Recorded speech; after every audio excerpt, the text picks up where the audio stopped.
Good afternoon, everyone. My name is Lily McElwee. I'm Deputy Director and Fellow at the Freeman Chair in China Studies here at CSIS in Washington. Welcome this afternoon. We're holding this event under the auspices of the Interpret China project, which aims to be a key source of intelligence and information for policymakers, journalists, academics, and others on strategic topics related to China's rise. For those not familiar, the project translates Chinese policy documents and scholarly analyses on topics in Chinese foreign policy and domestic developments, from demographic challenges to food security, to China-Europe relations, to U.S. deterrence strategy. And our library now houses almost 300 documents, so do check it out. Today, we're super excited to be digging into Chinese assessments of AI, and in particular, perceived opportunities and risks, and potential mitigation approaches related to those risks. It's definitely a great time to do so. For those of us who don't follow the topic as experts, AI capabilities and applications are developing at an unprecedented pace, and ChatGPT really made the transformative impact of AI in daily life real for many of us. Governments around the world are grappling with questions about the regulatory, commercial, and ethical risks and opportunities posed by this technology. And today we want to explore how Beijing is approaching these questions and where Beijing's perspectives converge and diverge from other capitals around the world. And to do so, we have an all-star panel. I'm so excited to introduce Kendra Schaefer, who's head of technology policy research at Trivium China, Matt Sheehan, a fellow with the Asia program at the Carnegie Endowment for International Peace, and Graham Webster, who's editor-in-chief of DigiChina and research scholar at the Freeman Spogli Institute for International Studies at Stanford University. Because this is quite a technical topic, and we want to make sure the conversation is as rich as possible, Kendra has kindly agreed to help us guide the conversation. So I'm going to turn it over to you, Kendra, in just a minute. But I do want to note that we have translated several pieces of Chinese scholarship and policy documents for today's event. So if you want to read more on this topic, or hear directly from Chinese policymakers and experts, do check those out. You can find them linked on the event page, as well as our website, which is just interpret.csis.org. With that, I'll turn it over to you, Kendra. Thanks so much. Well, of course, it's a real joy to be here today, especially with Matt and Graham, two experts on AI policy I very deeply admire. And we're here to talk about something that everybody else is also talking about, which is artificial intelligence. Since ChatGPT kind of exploded onto the world stage in November 2022, you really can't take 5 steps on the internet without tripping over a podcast or webinar or article about AI. And of course, that's because the emergence of AI and generative AI tools like ChatGPT kind of pose all these new risks and challenges for individuals and companies and governments globally. And most of those risks are kind of common to everybody, right? Both China and the US and everybody else is concerned about the possibility of fully autonomous AI weapons systems and, AI-driven misinformation and lack of transparency in terms of what kind of data these algorithms are chewing up and what kind of decisions they're making with that data. And so there's plenty of discussion about those kind of topics already. So today, we're not going to really focus on AI risks 101. Instead, we're going to take, as Lily said, a deep dive into kind of how China perceives AI risk and where maybe it perceives AI risk a little bit differently. And that's because, and it's really important to understand that because, policy and regulation is a solution to a perceived problem, right? Regulators write rules to fix a problem that they perceive exists. And so when we understand the problems as China perceives them, then it becomes a little bit easier to maybe game out or predict where China's going on its domestic AI regulation, kind of how it's thinking about that, how it might interact with the rest of the world. So I'm going to get right into it. I'll begin by asking for a prediction. Because I think we are at the point in China's approach to AI regulation that we can make a pretty good guess in terms of where that regulation might go in the next 3 to 5 years. And I'll just tee this up a little bit for those on the webinar who are not familiar with where China's AI regulation is at right now, a quick summary. China started building out its AI regulatory regime pretty early. It was one of the first global movers on AI regulation, right? Several years ago, before the emergence of kind of generative AI tools and ChatGPT. And China started out by mostly regulating, consumer-facing AI regulations or AI applications rather, particularly information dissemination tools like social media and the news, with primary concerns for China there being the spread of misinformation about, COVID information and health and medical data and financial data, and but also concerns that, uncensored content would be spread by recommendation algorithms on social media platforms and in the news and elsewhere. And then also really looking hard at e-commerce applications and kind of online retail, and some of the consumer risks to consumer rights there. And then the third concern really was children's rights. So that's kind of where China began from on its AI regulatory journey. And the system that the state started to build to address those risks, in brief, was one under which algorithm developers making public-facing AI tools, right, particularly for media information dissemination and e-commerce, were required to register those tools with China's cyberspace regulator, the CAC, who would in essence perform a safety assessment and then issue a license for those tools to operate publicly. That's a simplified overview of how it's supposed to work.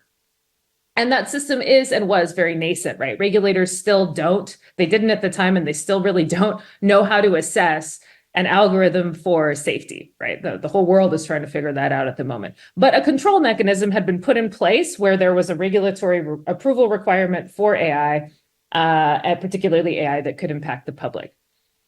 So just as they were starting to sort that out, we got ChatGPT, and a bunch of new concerns emerged, right? How to ensure that the data going into these big, large language, huge data-driven models is not biased, that it does not violate copyright, but also for China, that it's not information that is censored by the state.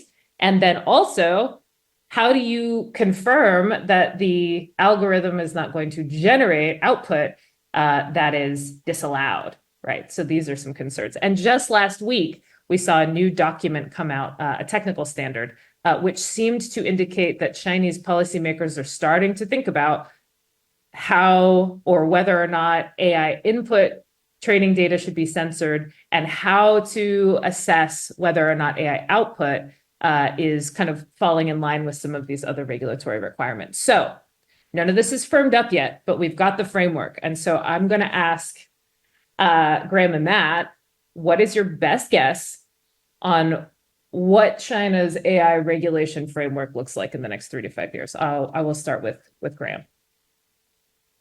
Okay, well, thanks CSIS and Lily for having me, and Kendra for a great introduction to the issues. I hate prediction personally. It's not a thing that I enjoy engaging in, and I've managed to shape a career where I don't have to do it very often, but I'll give it a shot. But the way that I first want to look at it is to look backwards a little bit and to put AI, whatever that means, the many applications of data-driven automation in the context of broader cyberspace and digital technology development in China and the policies around it. And for a nerd following China's cyberspace policies, this is an interesting year because it's 10 years since the establishment of the Cyberspace Administration of China, when the Chinese government came together to try to build a ministry, not a true ministry, but a party state hybrid office that would compile different duties in national security and censorship, in sort of hardcore nuts and bolts cybersecurity, and also try to not get completely in the way of development. And this really captured a realization that the government had that there were a lot of issues involving data and the increasing reliance on connected devices that were going to be relevant in these ways that wouldn't work in the traditional stovepiped bureaucracy. So they set that up. And since then, in the 10 years, there's been an enormous focus on a bunch of relevant issues for AI applications. And one is data protection and national security implications of both collecting and protecting data. Another is, what types of social and market and other problems exist when businesses are able to do things that they weren't able to do before. So, e-commerce has gone wild in the last 15 years in China, and there's a lot of disruption there. But AI sort of was a side phenomenon across a lot of this, and it was just sort of naturally covered by things like censorship requirements and data regulations.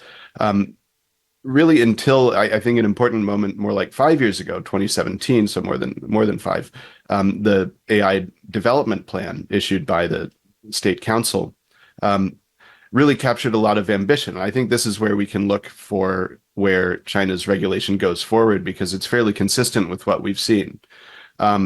This was put together by bureaucracies around the Ministry of Science and Technology, which is, scientific development and scientific advancement focused. And they really spent most of this long document on ambitions for China to develop various industries that use large amounts of data to solve problems and drive the economy.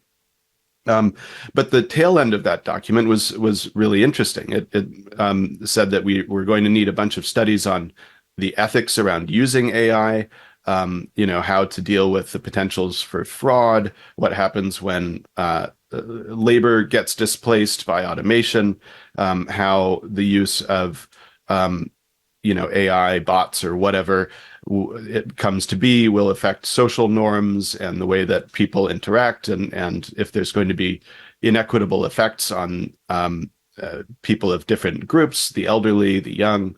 And then we really see that captured. So, I think, as Kendra mentioned, there's what we've seen specifically on generative AI and deep synthesis, the prior regulations in the last couple of years, has been a focus fundamentally on content. It's a reminder you're operating on the internet or in China's ICT space, and you're not allowed to just go ahead and ignore political controls on information. I don't think any big companies would have gotten the wrong idea about this, but maybe some smaller researchers or entrepreneurs might have thought this was a way to open up and be a little bit less concerned about their content behavior. And then there's been a lot of concern about market fraud and people cheating each other using these tools, and as Kendra mentioned, also effects on youth.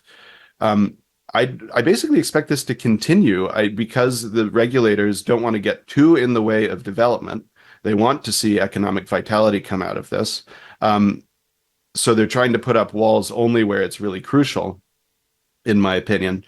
And there are a few things where we're simply not going to see it. In other countries, you might see concerns about government overreach in terms of surveillance tech. Obviously, this is not going to appear in any public,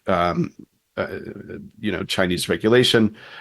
Military use is going to be something that is advanced quietly and without a great deal of public policy, but it'll be really relevant.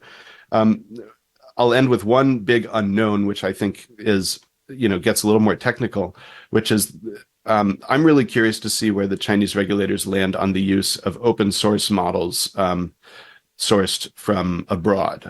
When the big example is the Llama models out of Meta that they have been repurposed in Chinese context for many applications, but they also contain a bunch of information and training data that doesn't satisfy the censorship people's concerns about keeping information that would be illegal if published in China out of the Chinese AI ecosystem.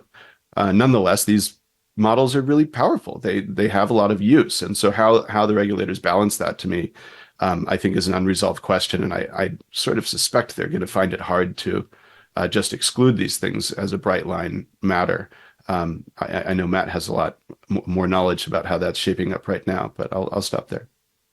Yeah, I mean, that's super interesting. I think that speaks to the bigger trajectory that we're seeing as well, which is that in short, China will regulate AI the way that it regulates the rest of the internet, which is right. We're very excited about the potential of these tools for industrial upgrading and innovation and business. We are absolutely not interested in these tools to allow these tools to spread information that is uncensored and unregulated by the state, and how to walk a tightrope between those two very, contradictory goals is hard. We see it in the gaming sector, right? We're very excited. All of this policy supports virtual reality headsets. It supports all of the technologies behind gaming. It supports the gaming industry as a consumer kind of, as a consumption model. It absolutely does not want gaming companies to make games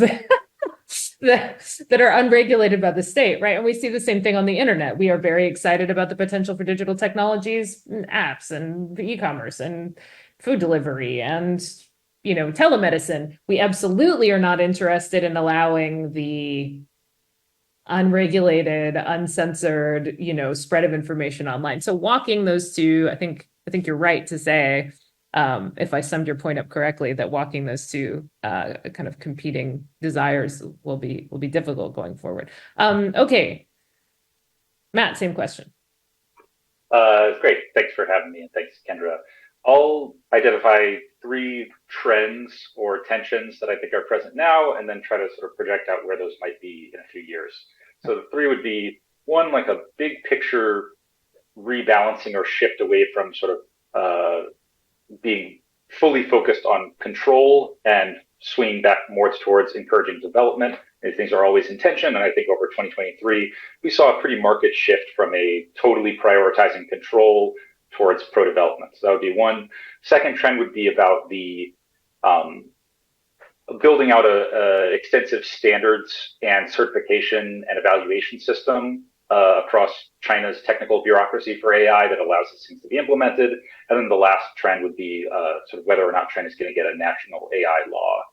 So on the first one, the sort of swing from fully prioritizing control towards development, we saw this very clearly between the draft and the final version of the generative AI regulation. The draft version came out in April of last year. It was sort of solo authored by the CAC, and it set extremely stringent, really unrealistic, almost impossible sort of requirements for generative AI models. Like, you have to guarantee that the outputs from the model are true and accurate. It's just not possible with the way that large language models work. And we saw between April and July, when they released the final version, or what they're still calling an interim version, it's a big public debate and generally a pushback against those overly burdensome controls.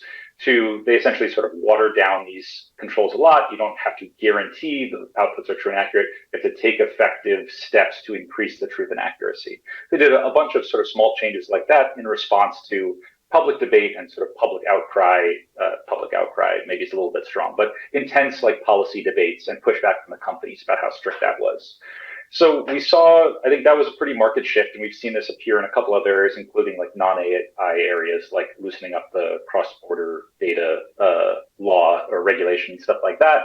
I think this shift was driven by, one, kind of increasing feeling that they're behind the US in AI. Prior to ChatGPT, they felt like, hey, maybe we're catching up, maybe we're even with the US or ahead. ChatGPT kind of shattered that perception. End of zero COVID, downturn in the economy, of feeling like, okay, we need to sort of go back to pro-growth, pro-development, re-embrace business.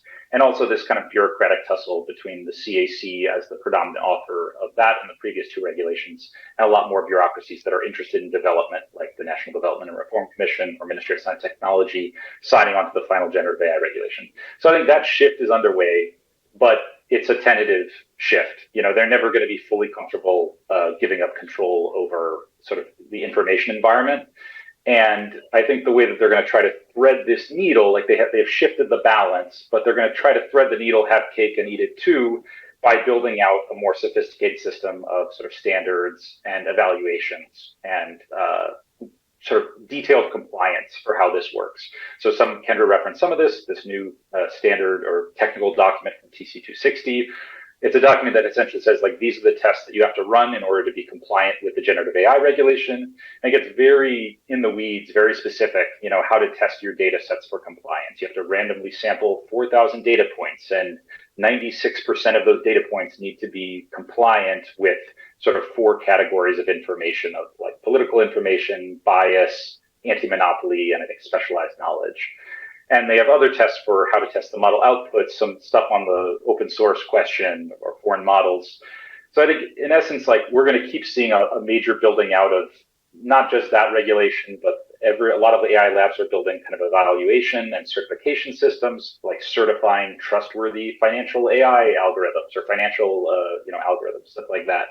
So I think as we shift from sort of predominantly controlled to a more balanced pro-development thing, they're going to try to thread that needle with just sophisticated tests to see if we can have cake and eat it too in that regard. And I think we're probably, at least in the short term, not going to see a lot of new sort of targeted regulations that are on the control side. Like, they issued a draft facial recognition regulation last year. It still hasn't been finalized. And I think there's a hesitance across the AI policy, but the AI policy ecosystem, but even more broadly, China policy, to not roll out regulations that are going to be interpreted as like bad for business. So we saw this with the punishing of a video game regulator who rolled out a sort of a bad sentiment regulation. I think there's a hesitance to roll out a lot more regulation in the short term. But what we might see on the third trend is a national AI law. This is something that was sort of previewed or suggested by the State Council first, putting it on their sort of agenda to begin work on formulating a national AI law. Then there was some sort of uncertainty of like, it's broadly on the agenda, but maybe it's not on the agenda this year. We want a national AI law, but maybe is it too soon to roll this out? I think scholars in China are very divided on whether this is necessary or a good idea at this point in time. But we have started to see those groups of scholars roll out drafts, sort of scholar recommendation drafts of that national AI law, where they say, if you are going to have a national AI law, this is what it should look like. I think this is a fascinating period of time to analyze those drafts. On DigiChina, Graham's website, they translated one of these scholar drafts. Another one that I think is very important just came out the other week.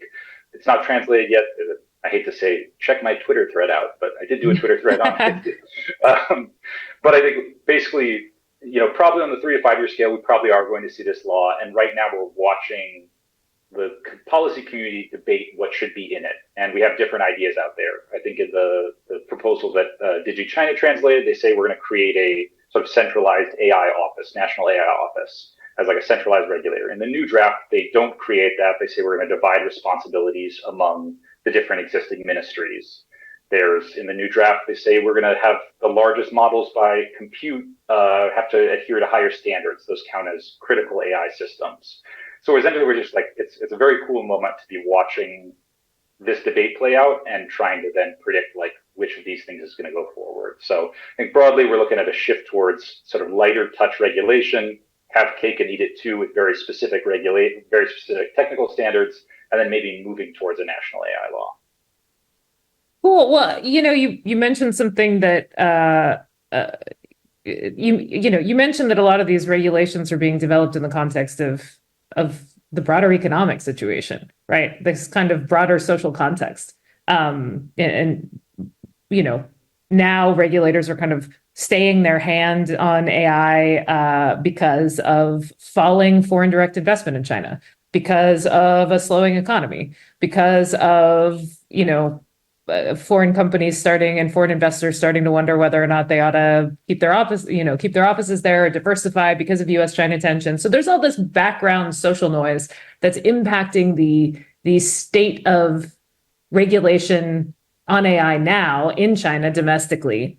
And I think, so for those of you who don't know, Matt is in the process of doing an incredible series of research papers on the history of AI development in China. By all means, go read them if you have not. AI policy development in China specifically. And what he's looking at is all of the social and political and, all the triggers that have spurred at various points forward as kind of social backgrounds that have spurred forward China's AI development trajectory, right? And so, right now the issue is FDI that's kind of informing some of these things and some of these, data laws and foreign business. That's a real big factor in what policymakers are considering.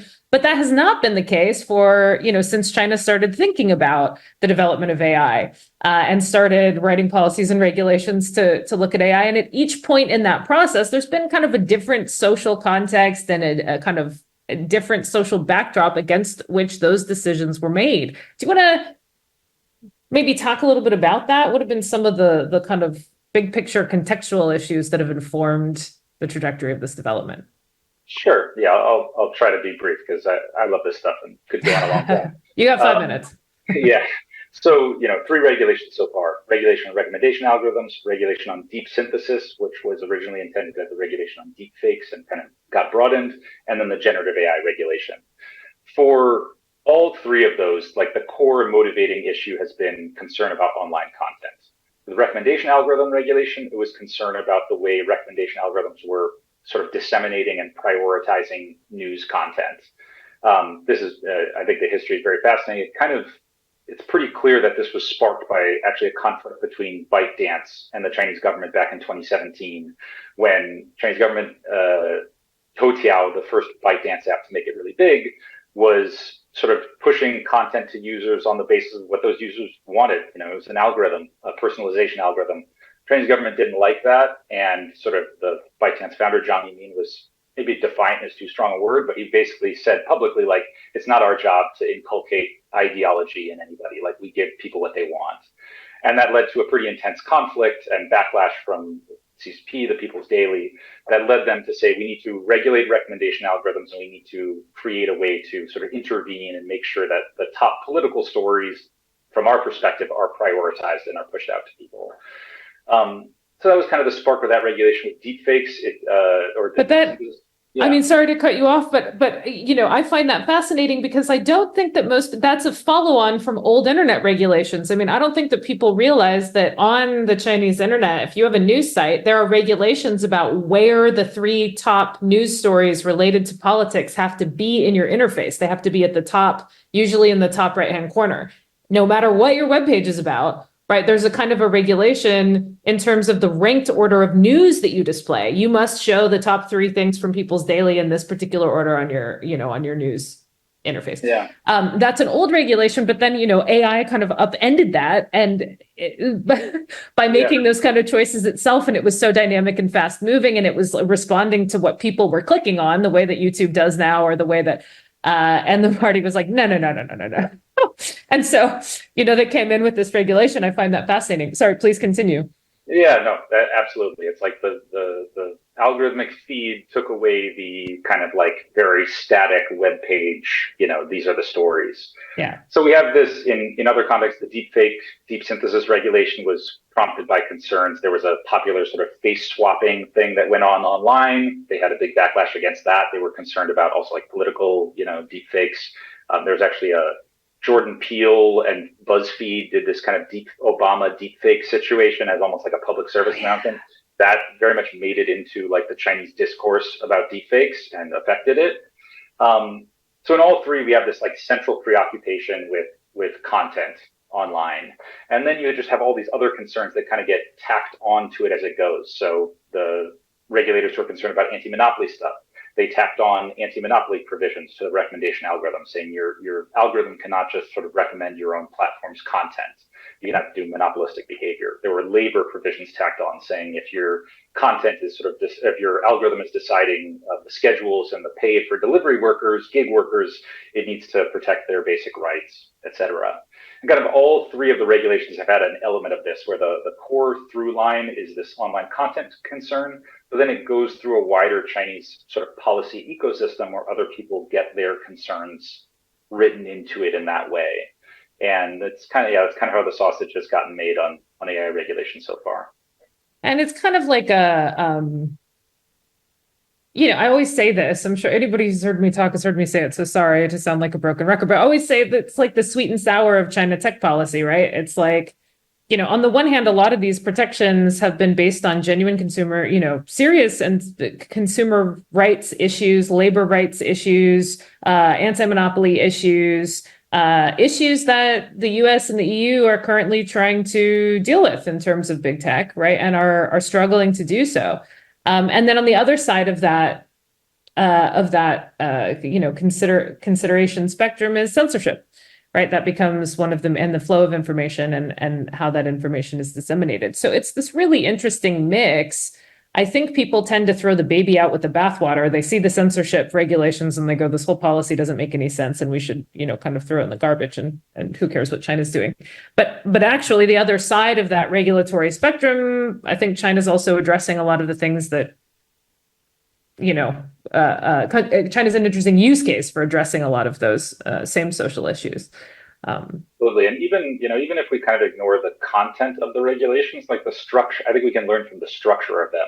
Right. Like China looks at the structure and like the nature of regulatory interventions in the US, and it doesn't say, oh, because they say they want to protect democracy, therefore we cannot learn from the way that they are, regulating AI. They say we can use those tools and apply them for our own goals. Okay. And I think we could do the same thing with China's regulations. The algorithm registration system, these kind of detailed, like standardized tests for safety tests for algorithms.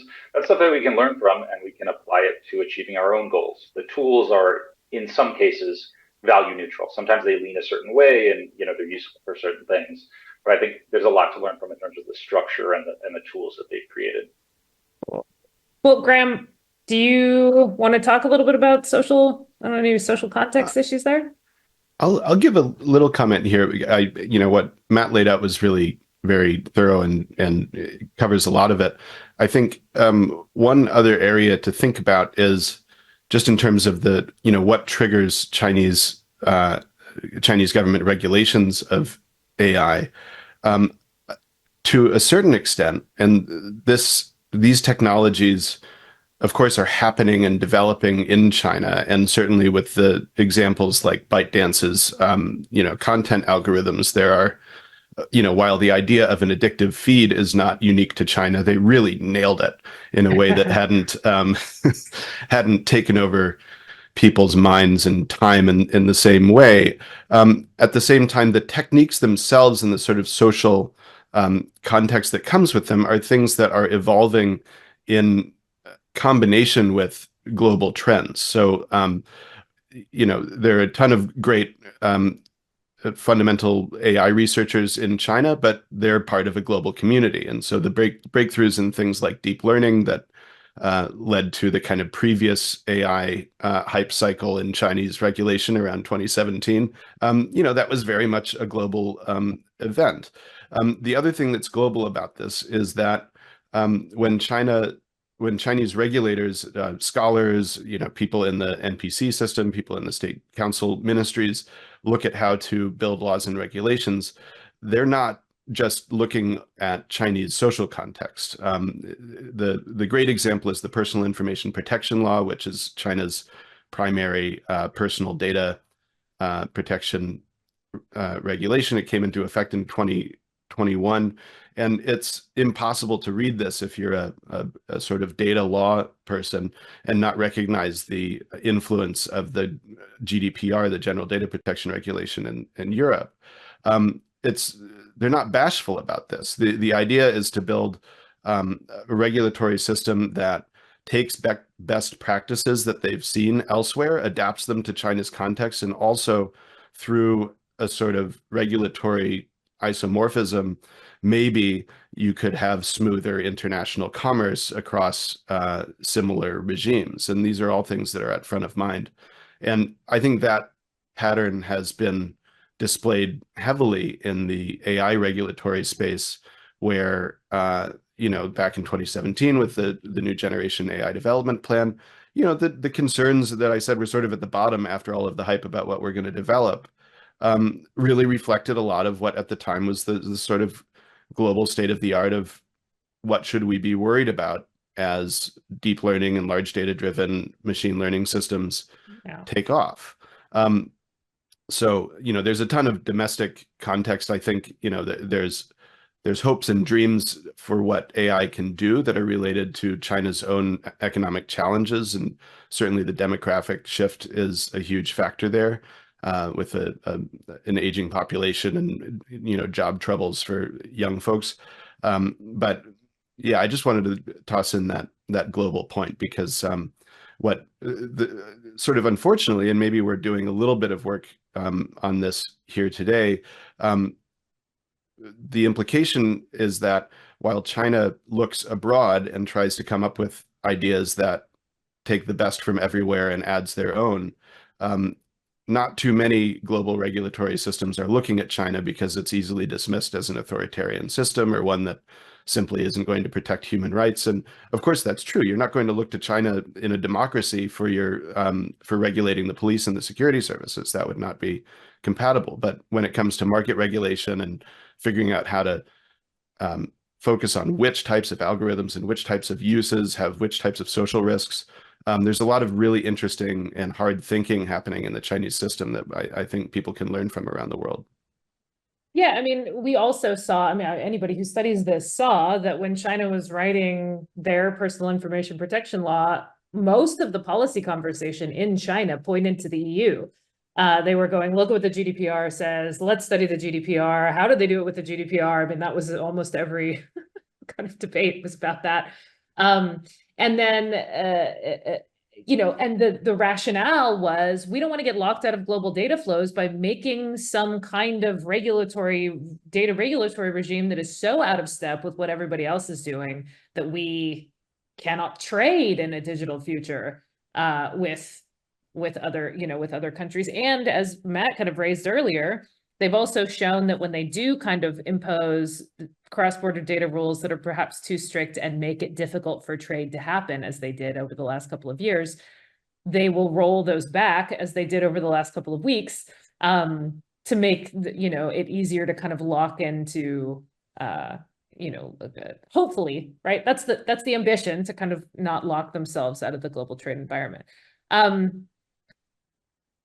Actually, what I want to go on to next is something that you just mentioned, which was how China thinks about AI's role in the economy, right? And we've been talking a lot about the risks. You mentioned the aging population. China's approach to AI development, in my mind, has been described by policymakers. The urge and desire to develop AI has been described by policymakers as a kind of an economic imperative, a must-have, a necessity.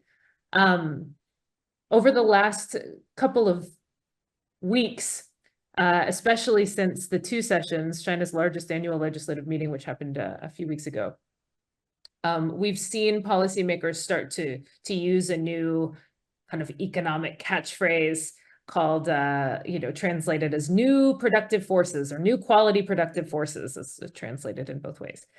And what that, and over the last couple of years as well, policymakers have used a separate term called new industrialization. And both of these terms, in various ways, describe an economic development model under which old traditional industries, like particularly manufacturing, get married to advanced technologies and digital technologies and AI and data, and give birth to new business models, new, more efficient industrial mechanisms, and essentially an economy that can use data and AI to do more with less. And what we know is that China's going to have less here pretty soon, right? As you mentioned, the working age population is shrinking drastically.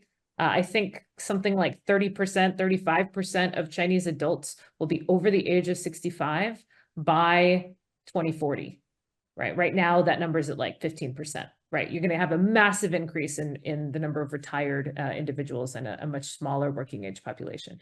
You've got a lot of young kids that don't want to go into fields like agriculture anymore. They want to, go work in the cities.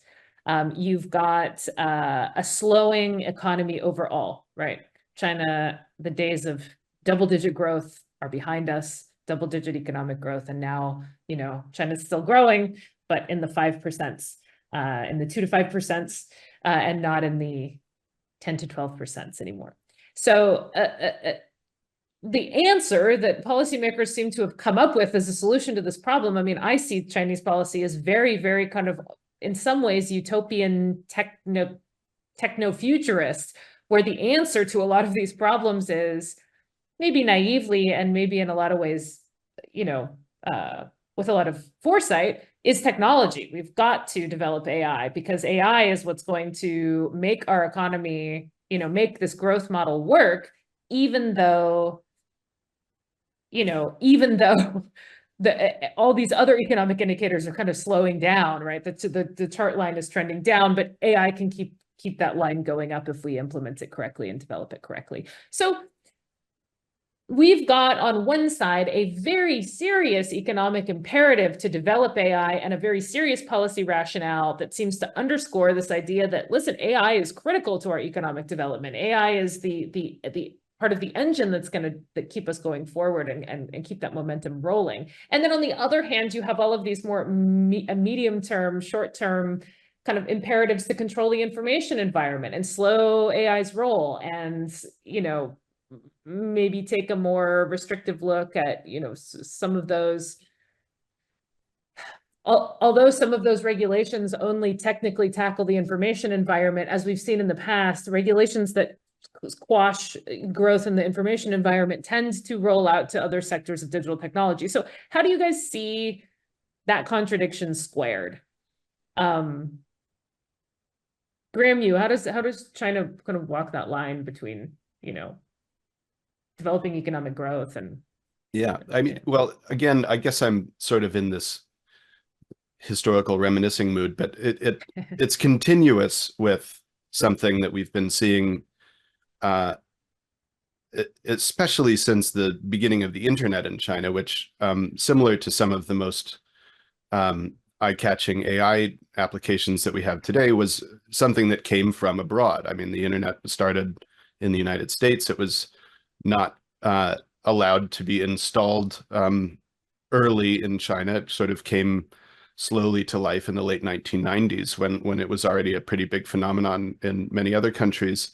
And you have this famous moment in 2000 when President Clinton in the US, trying to convince the Senate that they should make some changes to allow China's WTO accession to go forward, says that, oh, you know, look what the internet's done in America, you know, just try controlling the internet. It's going to be like trying to nail Jello to the wall or whatever. You know, I always get the quote slightly wrong, but the joke is, as we all know, the Chinese government has been able over this last quarter century to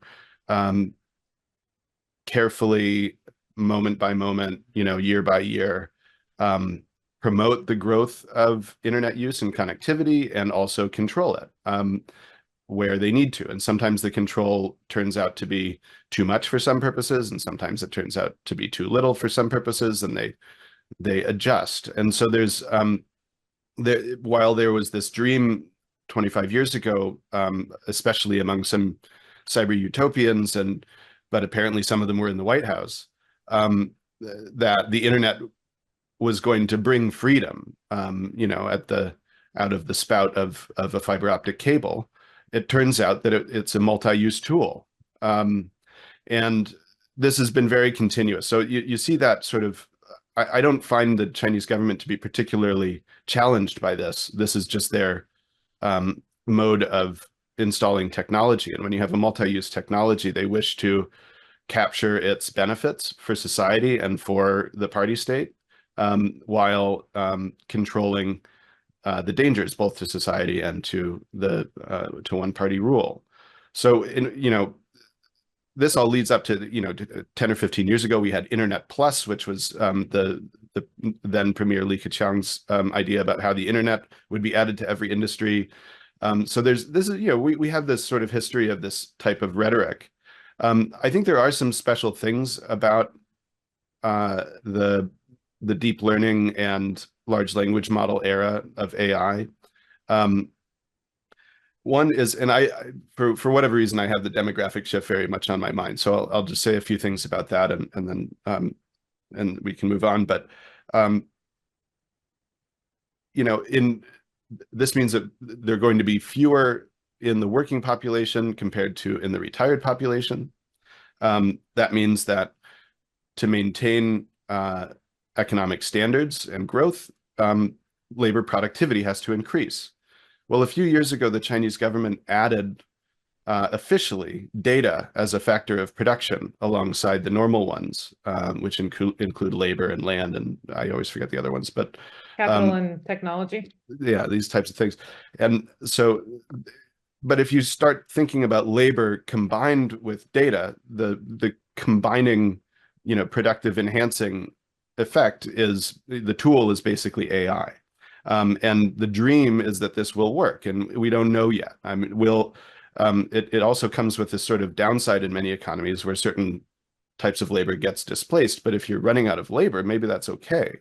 And on the other side, just in terms, not just productivity, but there are specific applications of AI systems that have been hot in the Chinese economy. And these are worldwide interests, but they're in the Chinese government policy documents as dreams. Things like, an elder population is going to need medical care. And so telemedicine and, AI assisted diagnostic systems may be able to significantly help the country manage that. There's stuff that gets a little more queasy for me about care work being performed by robots or AI agents, or lonely elders being kept company by AI agents and this type of thing. This kind of makes me a little sick. And I think if I were an aging person, I would be pretty furious with this, but it might work, who knows? So I really do see it as continuous, and I'm not particularly concerned that they'll be able to figure out the balance of control versus productivity. To me, and here maybe my status as an amateur economic observer could come out, but I just think it's a bigger question whether the macroeconomic trends will cause enormous trouble in China, right? I mean, there's between the property market and the labor market shifts and geopolitical pressures with the United States and others, they just have a lot, and finance things that I don't understand. There's a lot of challenges, and it doesn't really seem like an AI thing whether they overcome them or not, but they're going to try to use AI to get over those barriers. Absolutely. Matt. Yeah, agree with a lot of that, and I think especially the last point on, the Chinese government just has this, kind of fetishization of technology in a lot of ways, and sometimes that proves very prescient, in some ways, and in other times there's just a lot of sort of nuts and bolts like economic implementation that is not going to be just kind of fixed by an AI system. I think right now on this kind of development control, I think generative AI poses a unique challenge, and it's probably more challenging than any technology that they've dealt with in like a decade or so. I agree with your broad dichotomy. There are productive technologies, and then there are frivolous technologies. Productive technologies go into industry. They go into sort of our political social control. They enhance national power. They like those technologies, and they would like to usher the industry into investing in those. I think the sort of tech crackdown, at least in part, was an effort to do that. And there's frivolous technologies like social media and online videos and most things that involve online content, but even also some like services, DD, the car service, and financial. These are thought of as like disposable in a way. And I think the challenge of generative AI, specifically like large language models, is it's the first time in a while where the sort of most potentially productivity enhancing technology is also fundamentally a content technology. And they would love to disentangle those things and be like, oh yeah, no, we want apply it in all these industrial contexts and do all that, but just don't have chatbots that talk to people. But to have a technology where like it is truly, the frontier of AI in a lot of ways, at least according to certain schools of thought, this might be really unlocking new forms of productivity that can turbocharge across like the service sector in ways, but have that be tied up in a content producing thing is a unique challenge. They have found ways in the past to do the, have cake, eat it too. They, first you tame the thing and then you turn it into a productive thing. I lived in China 2010 to 2016. When I got there in 2010, social media is super raucous and kind of really shockingly sort of out of control in terms of political discourse. Oh yeah. 2014, they basically like tamed social media, tamed like the mobile internet in that way. And they said, okay, now we're going to put this to work. And they have their big innovation push, Internet Plus, now use the mobile internet for stuff that we like. And so that sort of tame and then harness model, it could very well play out in AI. Maybe they find ways through technical standards, through kind of ushering investment into certain areas to say, we're going to avoid all those content issues and we're just going to harness the power of it. That's a totally plausible outcome on a certain time scale, but it is more challenging than anything that they've dealt with in, I think, about 10 years on this. Traditional deep learning, apply it to a data set and have it just come up with optimal recommendations from that. Great for advertising, can be used for medical diagnosis, can be used for all kinds of automation. That's clearly like in the CCP wheelhouse. But when it's fundamentally about generating content, and it's possible, we don't know which way the technology is going to go, but it's possible that that type of interaction with users, having millions of people using your model to generate things, maybe that's one of the keys to the productivity that it enhances. Maybe that's keys to improvements in the model. And if that proves the case, then it's a much harder thing for them to crack than with past technologies. I could not agree with you more. And the funny thing about that too is that I think the party is in a very weird situation right now, which is that they, it's always this up and down. The first thing they tried to do, the internet and e-commerce social media and e-commerce were just running wild on the Chinese internet. I remember that. And then the Great Firewall started coming down. There was a lot of control put in place, both on e-commerce and on social media. And then those platforms started to boom again, right? These companies start to boom again as they start rolling out new food delivery services and the local version of Uber and all of these other kind of things. And then the tech crackdown happens and the government imposes all of these kind of, as you say, one of the reasons that the government kind of came down very hard on these platforms was they were like, you guys need to stop wasting all of your money and time disrupting pizza delivery and, apply this to the industrial economy, please. And then what they've just learned, right? The crackdown kind of ended. There was an admission from multiple kind of top officials. There was this admission that that was a bad idea. That coming down so hard without a lot of predictability on tech companies was a bad idea. And the reason that they came to that conclusion was they went, well, crap, they're kind of our only major engines of innovation. I mean, the huge pillars of China's innovation engine are happening in these platform enterprises, right? So if you crack down there, who's doing the innovating, right? You've got a few hardware companies doing it, but there's just, right, they're such like big contributors. And those contributions do roll down into the industrial economy. So I think it's an interesting, so now that's where they sit. We've decided that we cannot just bash kind of platform companies over the head and demand that they invest in the industrial economy, but how can we guide, push, cajole, direct them into developing services that, as you say, are these productive services, these productive AI technologies, these kind of economy boosting tools, and aren't just chatbots. And I agree, it's going to be very hard to disentangle those two things. Interesting. Okay, well, we have about 6 minutes left. I think I'd like to very quickly just maybe wrap up. One of the biggest risks that China is worried about is not necessarily an AI technology itself, but particularly the risk of getting marginalized and left out of the global stage, or on the kind of global conversation on AI development and AI governance and all this sort of stuff. And that was really highlighted by a policy proposal that was made at the two sessions, which was tabled by a guy named Claudia, the Deputy Secretary General of the Shenzhen Municipal People's Congress. Anyway, it's kind of a local level official. But he tabled a policy essentially saying, hey, look, the emergence of generative AI can marginalize China in international global governance.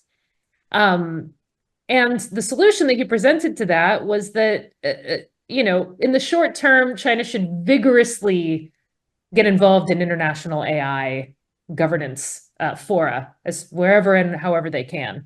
In the medium term, he proposed to actively support the formation of a global AI governance body within the UN, where China is pretty active. Not just an AI expert committee, which the UN already has, but an AI governance body, right?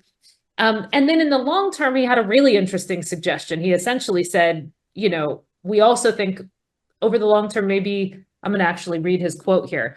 We could also promote the establishment of an international artificial intelligence regulatory agency similar to the International Atomic Energy Agency, or expand the functions of existing international organizations such as the ITU to be responsible for the regulation and intelligent supervision of artificial intelligence. So there's just this kind of like, we've got to get involved in international fora. We need to set up international bodies that we're a part of. We really don't want to be left out. We've also got the US kind of trying to push China out of these fora as much as possible. And then you've got the UK and the EU who want to involve China, but not too much. So let me give both of you 2 minutes to just answer the question. What do you think the right approach here is? What is China's role in international AI governance going forward? Let's start with Matt.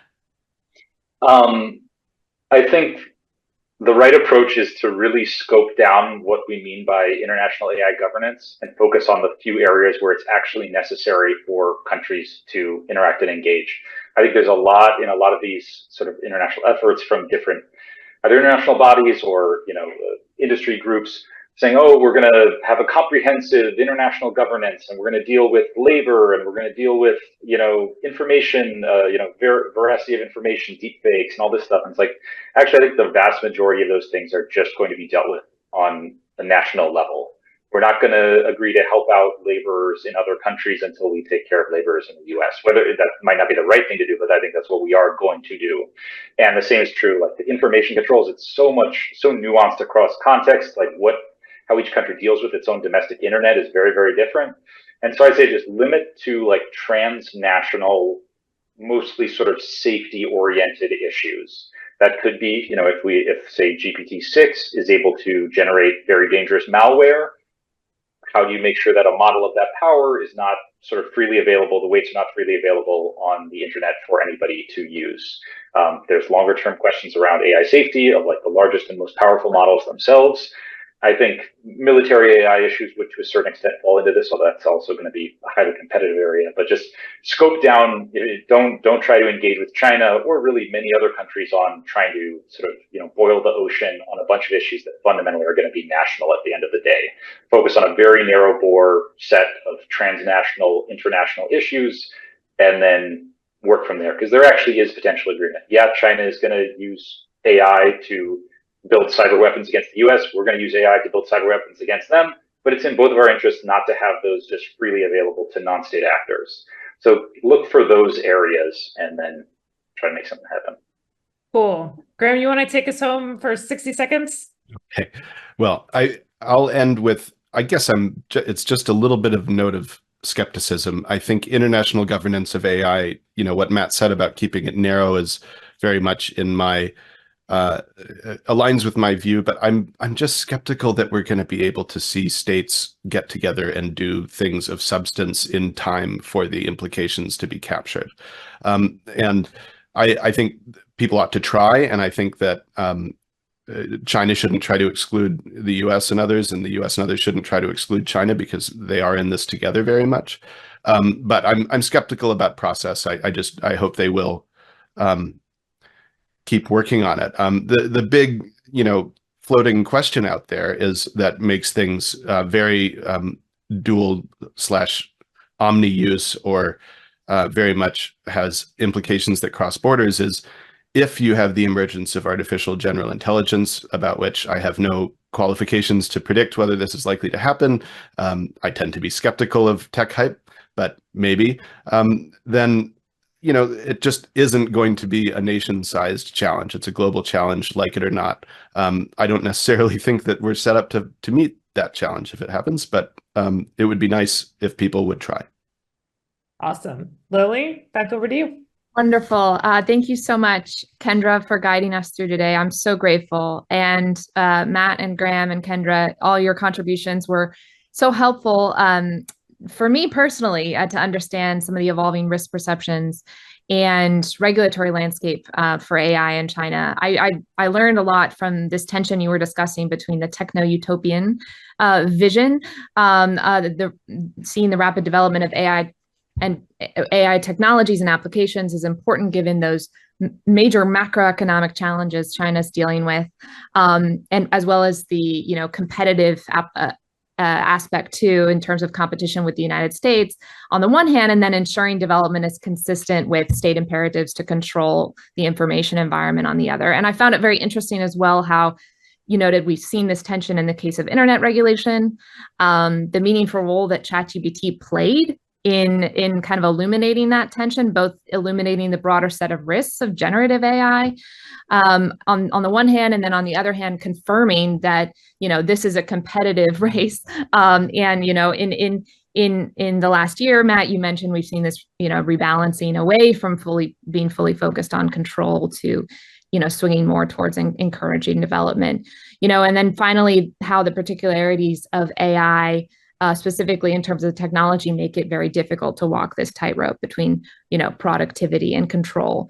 I would note that we're seeing, we did translate some documents, and Graham, you've done work on that as well. We're seeing these themes play out in those documents as well. So if any of our audience wants to learn more, I encourage you to go check those out. But for now, Kendra, Graham, and Matt, thank you so much. Certainly a very illuminating conversation about a really important topic. Look forward to doing more on this going forward. And to our audience, thanks for joining us. Hope you have a great rest of your day.